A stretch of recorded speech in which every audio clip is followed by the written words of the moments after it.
ടോഷ്മാസ് കിച്ചൻ്റെ പുതിയൊരു എപ്പിസോഡിലേക്ക് എല്ലാവർക്കും സ്വാഗതം. ഞാൻ ടോഷ്മ. ഞാൻ ഇന്ന് തയ്യാറാക്കി കാണിക്കുന്ന ഒരു വാട്ടർമെലോൺ ജ്യൂസാണ്. ഇത് തയ്യാറാക്കാനായിട്ട് നമുക്ക് തണ്ണിമത്തങ്ങ വേണം. തണ്ണിമത്തങ്ങ കുരു എല്ലാം കളഞ്ഞ് ചെറുതായിട്ട് അരിഞ്ഞ് വെച്ചേക്കുന്നതാണ്. ഇത് ഏകദേശം 1 കപ്പുണ്ട്. അതുപോലെ തന്നെ ടൊമാറ്റോയും 1 കപ്പുണ്ട്.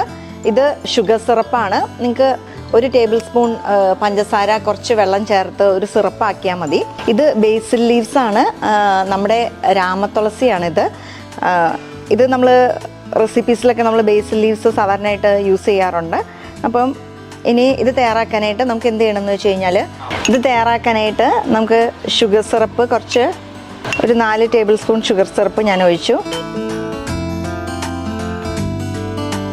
കുറച്ച് ഈ ബേസിൽ ലീവ്സും ചേർക്കണം. ഇച്ചിരി പഞ്ചസാരയും കുറച്ച് വെള്ളവും ചേർത്ത് നിങ്ങൾ ഈ ബേസിൽ ലീവ്സും ഇട്ടിട്ട് ഒന്ന് പഞ്ചസാര അലുക്കുമ്പോഴത്തേക്കും നമുക്ക് ഈ ബേസിൽ ലീവ്സും വാടി കിട്ടും. അപ്പോൾ ഞാൻ ഓൾറെഡി ഷുഗർ സിറപ്പ് ഉണ്ടായിരുന്നതുകൊണ്ട് കുറച്ച് ഷുഗർ സിറപ്പ് യൂസ് ചെയ്തതേ ഉള്ളൂ. അതൊന്ന് ചൂടാക്കി ഈ ബേസിൽ ലീവ്സ് ഒന്ന് വാടി കിട്ടുമ്പോഴത്തേക്കും നമുക്ക് തീ നിർത്താം. ഈ ബേസിൽ ലീവ്സ് നന്നായിട്ടൊന്ന് വാടി കിട്ടി നമുക്ക് തീ നിർത്താം. ഇനി നമുക്ക് ഈ ബ്ലെൻഡറിലേക്ക് നമ്മൾ ഓൾറെഡി എടുത്ത് വെച്ചിട്ടുണ്ട് ടൊമാറ്റോ. ഇത് 2 ചെറിയ ടൊമാറ്റോ ആണ്. ബ്ലെൻഡറിലേക്ക് നമ്മൾ ടൊമാറ്റോ ഇട്ടു. അതുപോലെ നമുക്ക് ഈ വാട്ടർമെലോണും ഇടാം. ഇത് കുരു ഒന്നും ഇല്ലാത്തത്, അതിൻ്റെ ഉള്ളിൽ വേറെ ഒന്നുമില്ല. നമുക്ക് നന്നായിട്ടങ്ങ് അടിച്ചെടുക്കാം.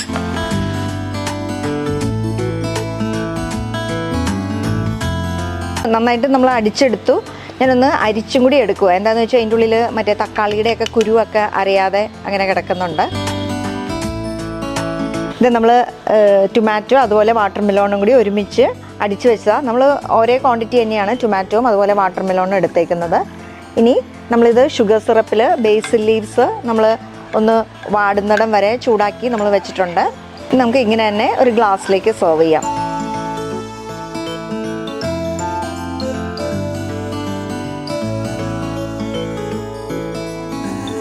നമ്മളിന്ന് തയ്യാറാക്കിയത് ഒരു വാട്ടർമെലോൺ ജ്യൂസാണ്. ഇത് ഒരു ഡിഫറെൻറ്റ് ടേസ്റ്റ് ആയിട്ടുള്ള, നല്ല കളർഫുള്ളായിട്ടുള്ള ഒരു ജ്യൂസാണ്. തീർച്ചയായിട്ടും നിങ്ങൾക്ക് ഇത് ഇഷ്ടപ്പെടും.